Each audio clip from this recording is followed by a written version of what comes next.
Okay, प्यारे बच्चों, let me started this question. This question is very much important. You can see for the bold point of view when your examination is coming. So this question is very much important. Okay. Now what happened? Let's see. Uh, this question says an object of mass m, 100 kg, accelerated with the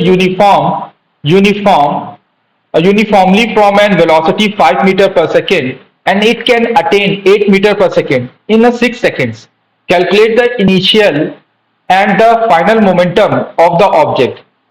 initial and final momentum first they are, इस question में हमसे पूछा जा रहा है कि पहले इसका इनिशियल मोमेंटम क्या रहेगा, फिर इसका फाइनल मोमेंटम क्या रहेगा, और साथ साथ में हमें बताना है कि इसका चेंज इन मैग्नीट्यूड कितना रहेगा। तो बच्चों लोग, ये बहुत ही आसान सा और बहुत ही प्यारा सा क्वेश्चन है, चलिए करके देखते हैं। और इस क्वेश्चन में हम एक ऑब्जेक्ट ले रहे हैं, एक ऑब्जेक्ट के तौर पे हम एक कार ले रहे हैं जिसका मास हमें दे रखा है। इस ऑब्जेक्ट का जो मास हमें दे रखा है, ये मास हमें दे रखा है m इक्वल्स टू 100 kg। ये कार का मास हम सपोज करते हैं, ऑब्जेक्ट की जगह हम कार सपोज कर रहे हैं ताकि हम इसको विजुअलाइज कर सके, और विजुअलाइज करने में हमने इसको कार किया है। अब मानते हैं कि ये कार यहाँ पे खड़ी है, तो इसकी कुछ इनिशियल वेलोसिटी होगी बेटा। इसकी जो इनिशियल वेलोसिटी है उसको हम u कहेंगे, और ये कार यहाँ से चलकर ये जो कार है वो कार क्या करेगी, यहाँ से मूव करेगी। ये कार यहाँ से होकर मूव करेगी, और मूव करते समय ये आगे की तरफ बढ़ेगी, आगे की तरफ ये कार बढ़ जाएगी। ओके, ये कार ऐसे आगे की तरफ चली जाएगी, ये कार आगे आ गई, ठीक है ना। तो कार ये जो थी, कार यहां से थी, कार यहां से आगे की तरफ चली आ रही है। यहाँ पे जो कार थी तो उसकी इनिशियल वेलोसिटी u थी, और जब कार यहां से यहां आ गई तो इसकी फाइनल वेलोसिटी v हो जाएगी। तो इस तरह आप देखेंगे कि जो कार है उसकी दो वेलोसिटी है, एक इनिशियल वेलोसिटी है, एक फाइनल वेलोसिटी है।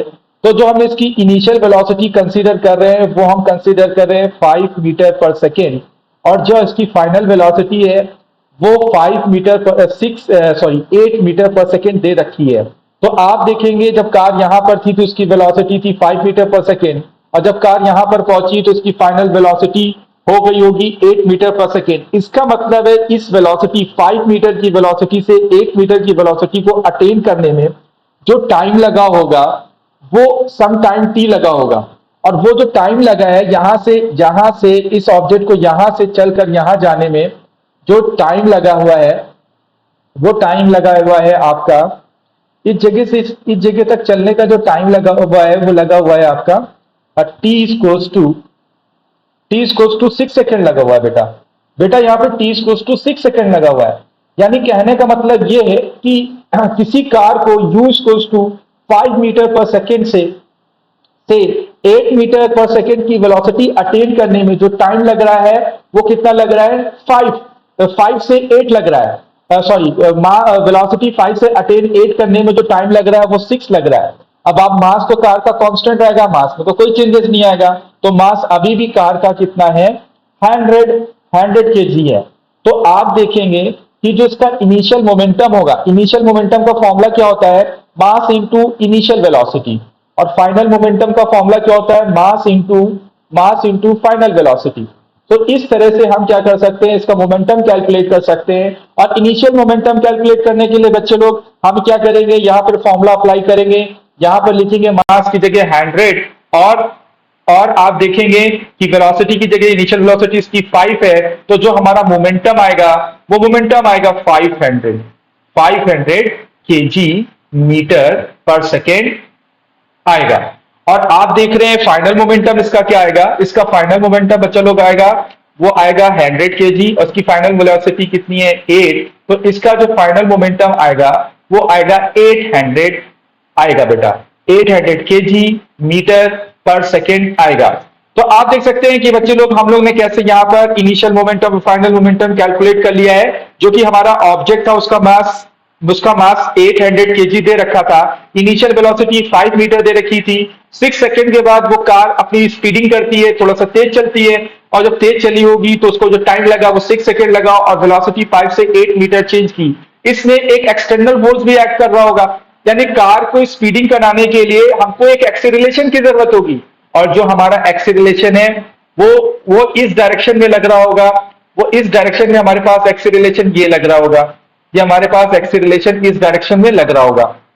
और एक्सीलरेशन कितना लग रहा होगा, वो एक्सीलरेशन हमारा लग रहा होगा ए लग रहा होगा। बेटा कितना लग रहा होगा, ए लग रहा होगा। तो ये हमारे पास एक्सीलरेशन इसका कितना लग रहा है, ए एक्सीलरेशन से, ये कार ए एक्सीलरेशन से आगे की तरफ मूव कर पा रही है। ओके, अब ए एक्सीलरेशन लग रहा है तो इसको यहां पर एक फोर्स भी, एक्सटर्नल फोर्स भी लग रहा होगा। और वो जो एक्सटर्नल फोर्स है, वो फोर्स एक्सटर्नल में ले लेता हूं। यहाँ पर जो एक्सटर्नल फोर्स है, ये हमारे पास फोर्स लग रहा है, वो फोर्स लग रहा है एफ लग रहा है। बेटा बच्चे लोग कितना फोर्स लग रहा है, यहाँ पर फोर्स लग रहा है एफ लग रहा है। एफ इज एक्सटर्नल फोर्स लग रहा है जिसको 5 मीटर से 8 मीटर पे पुल कर रहा है, सॉरी पुश कर रहा है। पुश करने में जो फोर्स लग रहा है वो कितना लग रहा है, पुशिंग फोर्स जो लग रहा है, जो उसको एक्सेलरेट करा रहा है ए एक्सेलरेशन से, वो हमारे पास लग रहा है ए एक्सेलरेशन से जो मूव करा रहा है वो लग रहा है हमारे पास ए एक्सेलरेशन से फोर्स लग रहा है एफ। तो पहले के केसेस में हमें पूछा गया था इनिशियल मोमेंटम, इनिशियल मोमेंटम हमने पहले निकाल दिया, फिर हमसे पूछा गया फाइनल मोमेंटम, वो भी हमने कैलकुलेट कर दिया। अब हम कैलकुलेट करेंगे फोर्स को। तो चलिए देखते हैं बच्चे लोग कैसे फोर्स निकालते हैं। तो फोर्स का फॉर्मूला हम लोगों ने सीख रखा है। दो हमने सीखा था, change in momentum upon change in time, और हमने इसको फिर जब हम रेशनलाइज किया था, हमने इसको सॉल्व किया था, तो हमारे पास फॉर्मूला आया था m equals to v minus u upon t. तो आप इस तरह से बच्चे लोग यहाँ पे देख सकते हैं, मास तो चेंज नहीं हो रहा है, मास तो इसका 100 रहेगा। फाइनल वेलोसिटी आप देख सकते हैं कार की 8 है, और इनिशियल वेलोसिटी यहाँ पर जो है वो है 5 है। तो इनिशियल वेलोसिटी यहाँ पे 5 दे रखी है, और टाइम दे रखा है 6 सेकेंड। तो प्यारे बच्चों लोग यहाँ पे आपको पता चल जाएगा कि जो ये हो जाएगा 100 और ये हो जाएगा आपका 3/6। इससे ये कटेगा, ये यहाँ पे आ जाएगा 2, इससे ये कट जाएगा, आएगा 50। तो आप देख सकते हैं कि जो इसका एक्सटर्नल फोर्स अपने पास आया, वो एक्सटर्नल फोर्स अपने पास जो आया है वो आया है 50 न्यूटन। इस तरह से बच्चे लोग हम लोग क्या कर सकते हैं, इस क्वेश्चन को सॉल्व कर सकते हैं। अब ये क्वेश्चन बहुत ट्रिकी तो नहीं, बहुत टफ तो नहीं है, बहुत ही इजी है। अगर आपने सही से इसको समझ रखा है तो आप अच्छे से कर सकते हैं। तो ये इसके आंसर्स हो गए, ये हमारे पास इसके आंसर्स हो गए। ओके बच्चे लोग, तो इस तरह से हमने ये पहला क्वेश्चन कर लिया। हमें पता है कि अगर मान ले कि हमारे पास ये एक छोटी सी कार है, तो कार की अगर इनिशियल वेलोसिटी u है, तो अगर कार स्पीडिंग कर रही है, यानी इस पे कोई एक्सटर्नल फोर्स लग रहा है जो इसकी वेलोसिटी को इंक्रीज कर रहा है। वो इंक्रीजिंग फोर्स कैसे निकालते हैं, स्क्रीन पर आपके सामने मैंने निकाल के रखा है। तो इस तरह से हम इस क्वेश्चन को सॉल्व कर सकते हैं। चलिए देर न करते हुए हम दूसरे क्वेश्चन पे जाएंगे। अगर आपको मेरा पढ़ाया हुआ तरीका समझ में आ रहा है तो कमेंट्स कर सकते हैं। अगर कोई इशू आ रहा है तो आप नीचे कमेंट्स में मेरे को बता सकते हैं। हो सकता है कि नेट का इशू हो सकता है, लेकिन अगली टाइम मैं कोशिश करूंगा कि यहाँ पे आपको ऐसा कोई इशू आपको फेस करना ना पड़े। तो चलते हैं दूसरे क्वेश्चन की तरफ। और बेटा ये जो क्वेश्चन है वो इंपॉर्टेंट क्वेश्चन है और आपको मदद करेंगे आपके एग्जाम्स में। तो चलिए देखते हैं, ये 9th क्लास का हम लोग force and laws of motion पढ़ रहे हैं, उसमें का क्वेश्चन नंबर 15 था एनसीईआरटी से। चलिए नेक्स्ट क्वेश्चन देखते हैं। ओ देखिए बच्चे, यहाँ पे जो 7th क्वेश्चन है, ये वही फिर से ट्रेन वाला क्वेश्चन आ गया, जो कि बहुत से बच्चों को, 9th क्लास के बच्चों को, बहुत से लोगों को डराता है कि कैसे बच्चे क्वेश्चन कैलकुलेट करेंगे। चलिए देखते हैं कि इस क्वेश्चन को कैसे कैलकुलेट किया जा सकता है। बच्चों लोग देखिए, इसमें जो इंजन है उसका मास दे रखा हुआ है। देखिए यहाँ पर जो इंजन है उसका मास कितना दे रखा है, इसका मास दे रखा है, यहाँ पर इंजन का जो मास है वो हमें दे रखा है 800 केजी दे रखा है बच्चों लोग, 800 केजी दे रखा है। और जो वैगन्स हैं, वैगन्स का स्मॉल मास जो दे रखा है वो कितने दे रखा है, वो दे रखा है आपको 2000 केजीज दे रखा है, 2000 केजीज दे रखा है। और ऐसे नंबर ऑफ वैगन्स कितने लगे बेटा, इसमें टोटल 5 वैगन्स लगे। तो नंबर ऑफ वैगन्स कितने, नंबर ऑफ वैगन्स, बेटा वैगन्स वो चीज होती है जिसमें से हम लोग सवारी को तो कोचेस कहते हैं, वैगन जिसमें हम सामान ढोते हैं, माल ढोते हैं, उन्हें वैगन्स कहते हैं। वो कितने लगे हुए हैं, 5।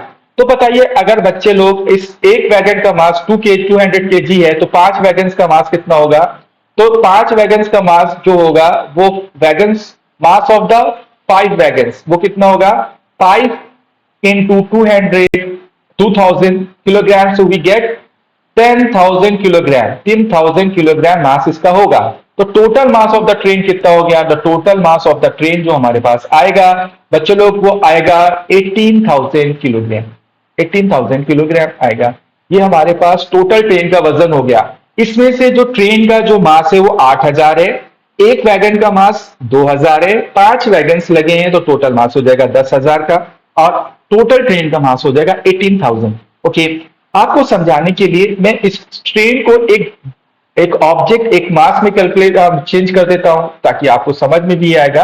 Let's suppose this is your एक train, this is your train, this is your train. प्यारे बच्चे लोग, इसको हम ट्रेन कंसिडर करेंगे और आप देखेंगे इस पर जो फोर्स लग रहा है, ट्रेन इस डायरेक्शन में मूव कर रही है। तो चलिए हम फोर्स भी लेते हैं कि फोर्स कैसे लेंगे। हम लोग फोर्स ले रहे हैं, चलिए ये फोर्स ले रहे हैं। ट्रेन जो इस डायरेक्शन में मूव कर रही है वो फोर्स एफ से मूव कर रही है। तो हमारी जो ट्रेन इस डायरेक्शन में फॉरवर्ड फोर्स लग रहा है, वो ट्रेन इस डायरेक्शन में मूव कर रही है, वो कितनी कर रही है, वो एफ एफ एफ से कर रही है। और एफ हमें कितना दे रखा है, एफ हमें दे रखा है, ये एफ हमें दे रखा है 14,000 के न्यूटन, 14,000 न्यूटन। बच्चे लोग हमें दे रखा है 14,000 न्यूटन, ये फोर्स दे रखा है। ट्रेन इस फोर्स से वैगन्स और इंजन पुल कर रही है, खींच रही है। और हमने देखा है कि इस पे ट्रैक से न्यूमैटिक जो ट्रैक से फ्रिक्शन लग रहा है, काइनेटिक फ्रिक्शन लग रहा है, और वो फ्रिक्शन बेटा ट्रेन के व्हील से और ट्रैक्स पे लगता है, मोशन के रिलेटिव मोशन को अपोज करता है।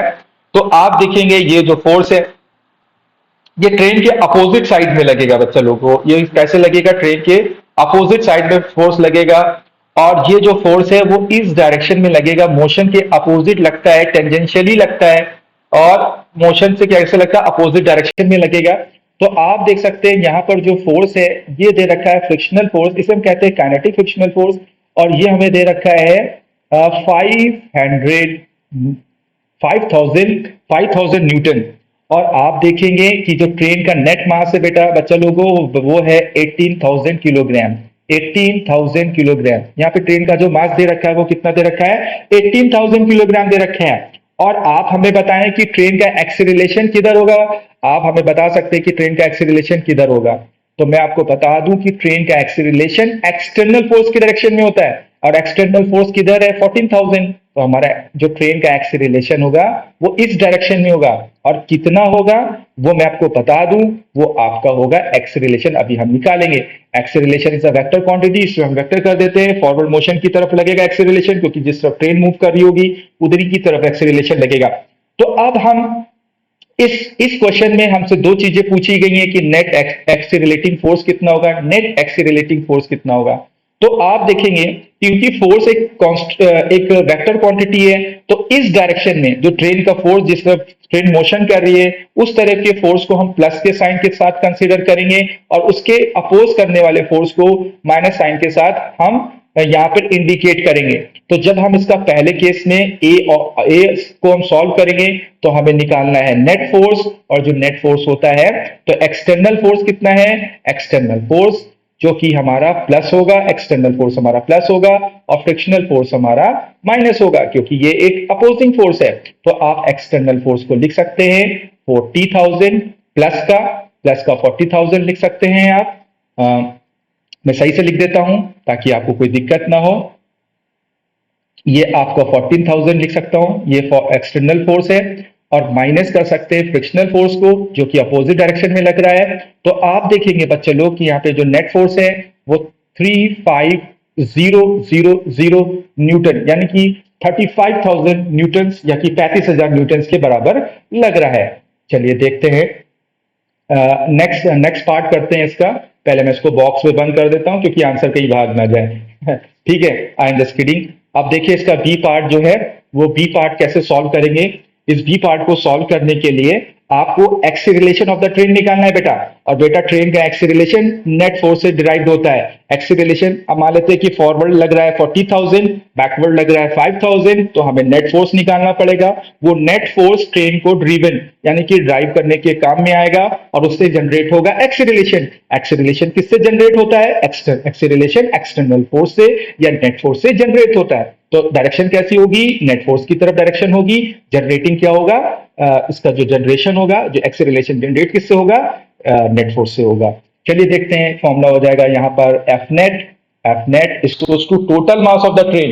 बेटा क्योंकि यहाँ पे टोटल सिर्फ इंजन का मास नहीं ले सकते, सिर्फ वैगन्स का मास नहीं ले सकते, क्योंकि पूरी की पूरी ट्रेन एक ही स्पीड से, एक ही एक्सीलरेशन से, एक ही फोर्स से ड्रिवन है। इसीलिए हम यहाँ पर जो ट्रेन का मास लेंगे वो टोटल मास लेंगे, टोटल मास इनटू एक्सीलरेशन लेंगे। अब देखिए यहाँ पर जो टोटल मास है तो वो ट्रेन का, ये फोर्स जो अभी हमने निकाला है वो फोर्स हमने निकाला है, नेट फोर्स की जगह हम लिख सकते हैं 35,000, ये हमारे पास नेट फोर्स है। और टोटल मास हमने निकाला है 18,000 इनटू एक्सेलरेशन। तो आप देखेंगे ये 3 जीरो से ये 3 जीरो कट जाएंगे, ये एक्सेलरेशन आएगा आपका 35/18, 35/18 आएगा। क्या हम इसको रिड्यूस कर सकते हैं? बिल्कुल कर सकते हैं। मैं इसको सिर्फ ऐसे ही छोड़ देता हूं, ये something 2 point something 1 point something आएगा। Let suppose this is a 1.6 approx मैं लिख सकता हूं, 1.6 मीटर पर सेकेंड स्क्वायर आएगा। तो इस तरह इसको भी ब्लॉक में मैं बंद कर देता हूं, और यहाँ पे ब्लॉक में बंद करने से ये आंसर हमारा कहीं भागेगा नहीं। तो चलिए हम इसको ब्लॉक में बंद कर देते हैं। इस तरह हमारे पास दूसरा आंसर भी आ गया। ओके, तो इस तरह बच्चे लोग हम लोग ने क्वेश्चन, दूसरा क्वेश्चन भी कर लिया, और ये दूसरा क्वेश्चन करने के बाद चलते हैं हम आगे चलते हैं तीसरे क्वेश्चन की तरफ। हमें उम्मीद है कि आपको ये क्वेश्चन समझ में आ रहा होगा। ओके,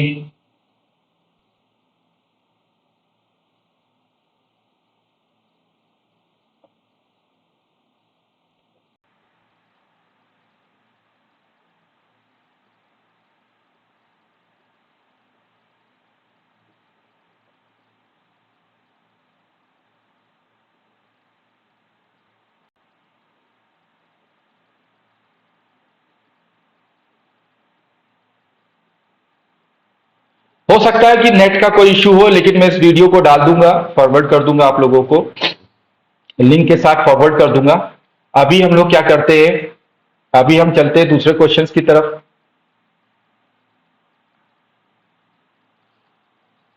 देखिए बच्चे लोग, यहाँ पर एक क्वेश्चन है, ये जो है hockey hockey ball of the mass hockey mass of the 200 grams traveling with the 10 meter per second is struck in a hockey as so to return into the long original path and with the velocity of 5 meter per second. Calculate the magnitude of the change in momentum occurs in the motion and hockey of. चलिए बच्चों, मैं आपको समझाता हूँ कि कैसे question को करना है। यहाँ पर क्या करना है कि हमें पहले तो एक बॉल ले लेनी है, और बॉल जो हमने ले ली है, एक बॉल हमने ले ली, ये हमने अपने पास एक व्हाइट बॉल ले ली है। इस बॉल का जो मास दे रखा है हमें, वो मास दे रखा है, इस बॉल का जो मास दे रखा है वो हमें दे रखा है 200 ग्राम्स दे रखा है। और 200 ग्राम को जब डिवाइड करेंगे आप 1000 से, तो आपको मिल जाएगा किलोग्राम। तो यहाँ पर जो मास आएगा वो आपका आएगा 0.2 केजीज, यहाँ पे मास आएगा। तो मास अपना आ गया 0.2 केजीज आ गया, और ये इस डायरेक्शन में मूव कर रही है। तो डायरेक्शन ऑफ मोशन इसकी जो है वो अपनी क्या है, डायरेक्शन ऑफ मोशन इस तरफ है। और जो इसकी वेलोसिटी दे रखी है, वो वेलोसिटी अपनी दे रखी है, वो वेलोसिटी दे रखी है अपनी u इक्वल्स टू अपनी वेलोसिटी यहाँ पर दे रखी है, u इक्वल्स टू दे रखी है आपको, u इक्वल्स टू दे रखी है आपको 10 मीटर पर सेकेंड। बच्चे लोग, यहाँ पे जो वेलोसिटी दे रखी है u इक्वल्स टू 10 मीटर पर सेकेंड दे रखी है। अब देखिए यहां पर ये इस डायरेक्शन में जा रही है। फिर क्या होता है कि ये बॉल को क्या करता है, ये जो हॉकी से स्टक हो जाती है, स्टक होने का मतलब होता है चिपक जाती है। तो यहां पर ये क्या हो जाती है, स्टक हो जाती है। तो यहां पर जब स्ट्रक हो जाती है, तो ये क्या करता है, जो प्लेयर है, ये प्लेयर को, इस बॉल को इसी डायरेक्शन में मूव कर देता है। तो इसी डायरेक्शन में क्या करता है, मूव कर देता है। तो ये यहाँ पर ये बॉल है, और इस बॉल को ये क्या करेगा, इस डायरेक्शन में मूव कर देगा। तो चलिए जब इस बॉल को इस डायरेक्शन में मूव करेगा, तो इस डायरेक्शन में, उसी डायरेक्शन में रिटर्न कर देता है, सेम पाथ पे रिटर्न कर देता है। ठीक है, तो सेम पाथ पे इसको रिटर्न कर देता है। तो जब ये सेम पाथ पे रिटर्न करेगा, तो इसकी जो वेलोसिटी हो जाएगी वो इसकी फाइनल वेलोसिटी हो जाएगी, और फाइनल वेलोसिटी इसकी कितनी हो जाएगी, 5 मीटर पर सेकेंड हो जाएगी। तो आप देखेंगे इसका जो मोमेंटम है, जो हमको चेंज इन मोमेंटम यहाँ पे निकालना है, वो चेंज इन मोमेंटम होता है, final momentum minus initial momentum, final momentum minus initial momentum. और फाइनल मोमेंटम क्या होगा, फाइनल मोमेंटम हमारा क्या होगा, वो होता है mass into final velocity minus mass into initial velocity. ये हमारा चेंज इन मोमेंटम होता है बच्चे लोग। अब देखिए ये वेलोसिटी इस डायरेक्शन में फॉरवर्ड की गई है, तो इसका साइन हम क्या करेंगे, प्लस लेंगे, और इसको रिटर्न किया गया इस डायरेक्शन में अपोजिट है, इसलिए इसका साइन हम क्या कंसीडर करेंगे, माइनस कंसीडर करेंगे। तो हम यहाँ पे जब वैल्यू पुट करेंगे, तो हम लिखेंगे del P equals to mass, mass कितना दे रखा है, मास को हम कॉमन कर लेते हैं, क्योंकि मास दोनों में ही कॉमन है, और हम यहाँ पे लिखेंगे v माइनस यू, और m की जगह हम लिखेंगे 0.2, और v की जगह हम लिखेंगे, माइनस का 5, और u की जगह लिखेंगे माइनस का 10। तो आप इस तरह से देखेंगे, इसका हो जाएगा 0.2, और ये हो जाएगा आपका माइनस का 15, और ये आपका हो जाएगा 13, तो माइनस का 3.0 केजी मीटर पर सेकेंड, तो ये इसका आंसर आ गया चेंज इन मोमेंटम का आंसर आ गया। अब चेंज इन मोमेंटम का जो आंसर आ गया, तो हम इसको क्या करेंगे, यहाँ पे इसको बॉक्स में बंद कर देंगे, क्योंकि आंसर कहीं भागना नहीं चाहिए। तो हम लोग ने इतनी मेहनत करके आंसर निकाला है, तो उसको हम सही से लिख देते हैं। तो चलिए बच्चे लोग, आप लोग इस क्वेश्चन को कॉपी कर लीजिए, तब तक हम लोग स्ट्रीमिंग पे देख लेते हैं कि क्या चल रहा है।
चलिए बच्चे लोग, हम लोग देखते हैं दूसरे क्वेश्चंस। अब नेक्स्ट क्वेश्चन की तरफ हम लोग चलते हैं, आगे देर ना करते हुए हम नेक्स्ट क्वेश्चन की तरफ बोल पाएंगे। नेट का कुछ इशू हो सकता है, जो ऑनलाइन स्ट्रीमिंग बच्चे देख रहे हैं उनको परेशान होने की जरूरत नहीं है। मैं इस पूरी वीडियो को कंपाइल करके मैं आपको सेंड कर दूंगा। चलते हैं दूसरी क्वेश्चन की तरफ चलते हैं। नेक्स्ट क्वेश्चन अपने पास जो आ रहा है वो आ रहा है, देखते हैं उस क्वेश्चन को। Oh my God, this is very easy question. The question is coming from the momentum and the object. The object of mass m, the object is a mass m, we moving with a velocity v. So what is the momentum? This is a optional type question, और यहाँ पे मैंने hint भी दे रखी है, और ये hint में जो इसका आंसर आएगा, बच्चे लोग जो इसका आंसर आएगा, इसका जो आंसर आएगा वो इसका आंसर मैं लिख सकता हूँ fourth one, that is called mass into velocity. So the momentum is mass into velocity. बच्चे लोग, मोमेंटम जो होता है वो अमाउंट ऑफ मोशन होता है, और ये मास पे भी डिपेंड करता है और वेलोसिटी पे भी डिपेंड करता है। Okay, if you taking velocity constant, then it will be depends on the mass. If you taking mass constant, it is depends on the velocity. So अगर हमारे पास यहाँ पर 3 वेरिएबल्स है, number of variable 1, number of variable 2 व number of variable 3। अगर हम किसी एक वेरिएबल को कांस्टेंट करते हैं, जैसे कि मास को अगर हमने कांस्टेंट किया तो मोमेंटम वेलोसिटी पे डिपेंड करता है, और अगर हमने वेलोसिटी को कांस्टेंट किया तो ये किस पे डिपेंड करता है, ये डिपेंड करता है मास पर। तो ये दोनों क्वेश्चन इस तरह से कर लिया जाता है। और इसमें देखिए क्या क्या वेक्टर क्वांटिटी है, मोमेंटम और वेलोसिटी अपनी वेक्टर क्वांटिटी होती है, mass is a scalar quantity. तो इस तरह से बच्चे लोग, हम लोग ने अपने इस क्वेश्चन को कर लिया, और हमको पता है कि जो मोमेंटम होता है वो हमेशा कंजर्व होता है। इनिशियल मोमेंटम और फाइनल मोमेंटम हमेशा कंजर्व होता है। ठीक है, तो यहां पर इस क्वेश्चन का आंसर आपको मिल चुका है। हमें उम्मीद है कि आपको क्वेश्चन ये समझ में आया होगा। चलिए हम लोग आगे बढ़ते हैं। तो देखिए बच्चे लोग, यहां पर ये क्वेश्चन है कि why we advise to tie the any luggage to cap on the roof of the bus with an rope. बेटा ऐसा है कि जो बस होती है वो हमारी मोशंस में होती है, और जो बस होती है वो मोशन के दौरान कई बार अपना स्टेट चेंज करती है।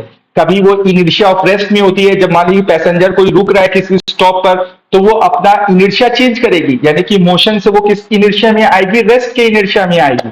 और जब बस चलेगी तो अपना इनर्शिया फिर से चेंज करेगी, वो मोशन में आएगी। तो बस एक मोशन के दौरान, अपनी ट्रेवलिंग के दौरान, अपनी जर्नी के दौरान कई बार अपना इनर्शिया चेंज करती है। अगर वो अपना इनर्शिया कई बार चेंज करेगी, तो जो उस पर लगा हुआ जो मास है वो किस में रहेगा, रेस्ट में रहेगा, और बस होगी मोशन में। तो दोनों के इनर्शिया में चेंजेस है। तो जो लगेज है वो इनर्शिया ऑफ रेस्ट में है, जबकि जो हमारा बस है इनर्शिया ऑफ मोशन में। तो बस आगे चलेगी तो मास रेस्ट में होने की वजह से पीछे गिर जाएगा।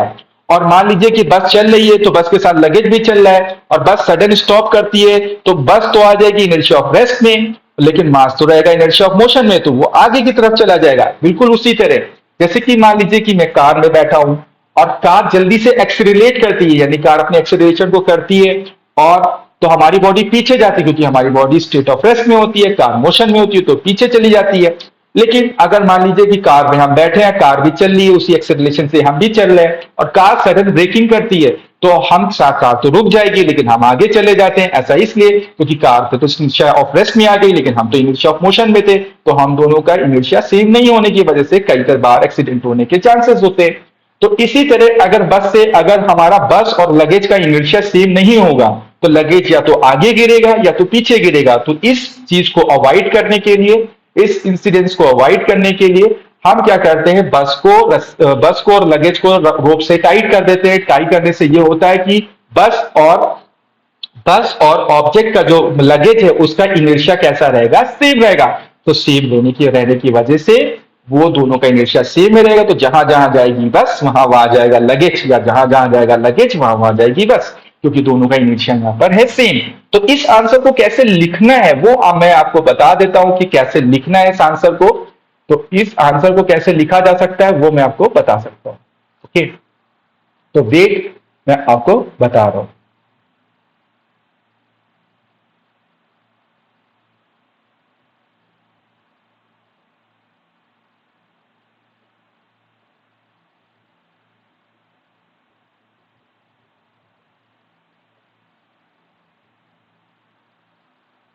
इस आंसर को कैसे लिखना है यहाँ पे मैं वर्बली यहाँ पे आपको बता सकता हूँ, ये इसका आंसर है।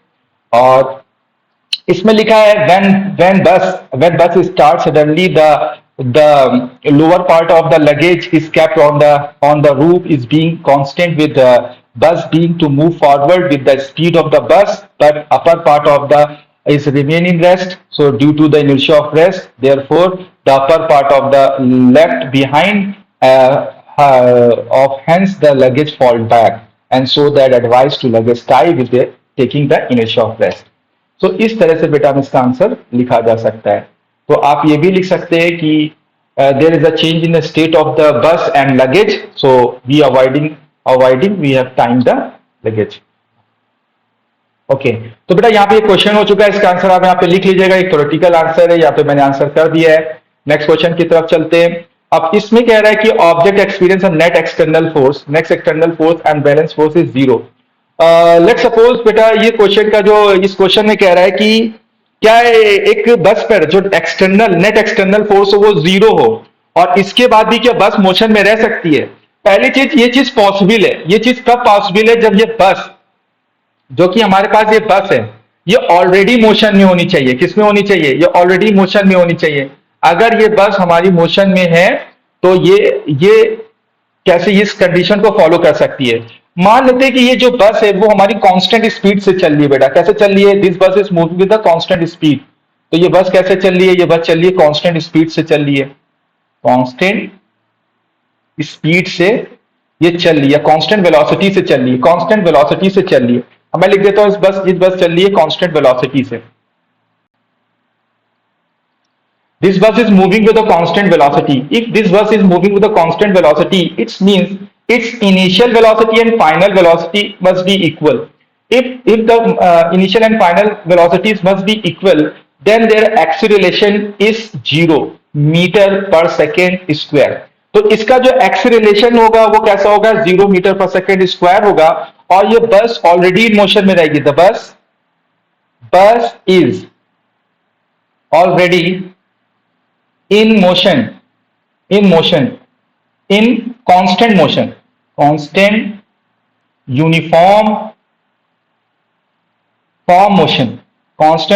motion.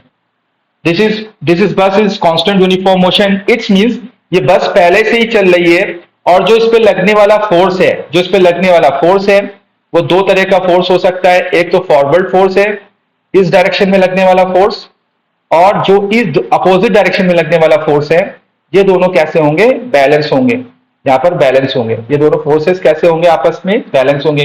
तो लेट सपोज कि यहाँ पर जो फोर्स है वो इस डायरेक्शन में जो फोर्स लग रहा है वो लग रहा है एफ, और सामने की डायरेक्शन में जो फोर्स लग रहा है एफ। तो इस केस में जो फोर्स एक्सटर्नल फोर्स है और जो पीछे अपोजिंग फोर्स है वो दोनों सेम होंगे। अपोजिंग फोर्स जो है यानी कि फ्रिक्शनल फोर्स या अपोजिंग फोर्स जो है वो दोनों सेम होंगे। तो जिसकी वजह से इस पे नेट फोर्स कैसा लगेगा, जीरो लगेगा बच्चे लोगों, इस पे फोर्स कैसा लगेगा, जीरो लगेगा। इस आंसर को भी हम ब्लॉक कर देते हैं। अब हम क्या कर सकते हैं, इसको थ्योरेटिकल कैसे लिखा जाएगा, इस चीज पे हम लोग थोड़ा सा ध्यान देते हैं। तो आप बेटा पहले तो ये चीज आपको यहाँ पर दिया गया है, इसको अच्छे से समझ लीजिए, फिर मैं आगे की चीजें आपको बताता हूं।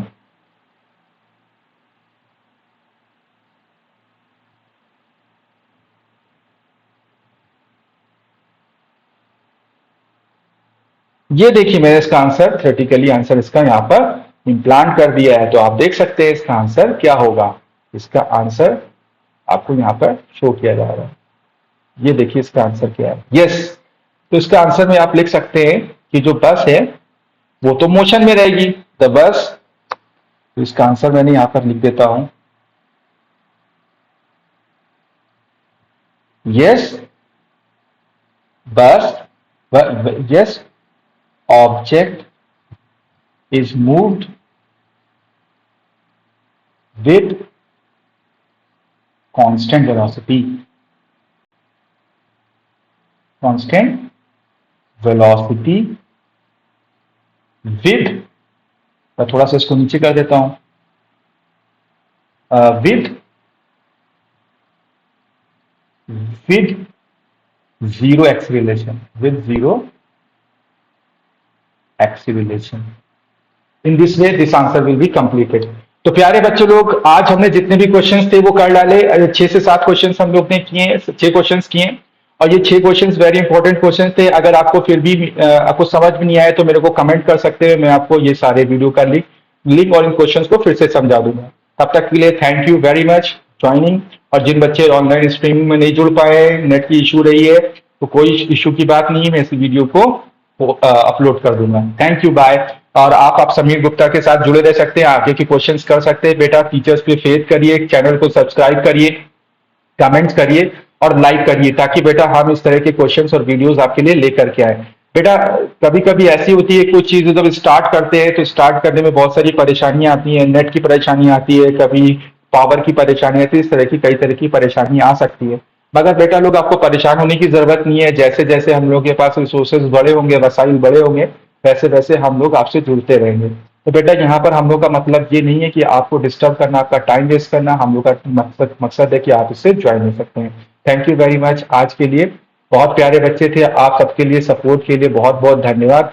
और इस वीडियो को यहीं पर हम करते हैं stop. Thank you very much to all of you joining us. Have a nice day to you all. Connect with us with a sample JE. Okay, bye.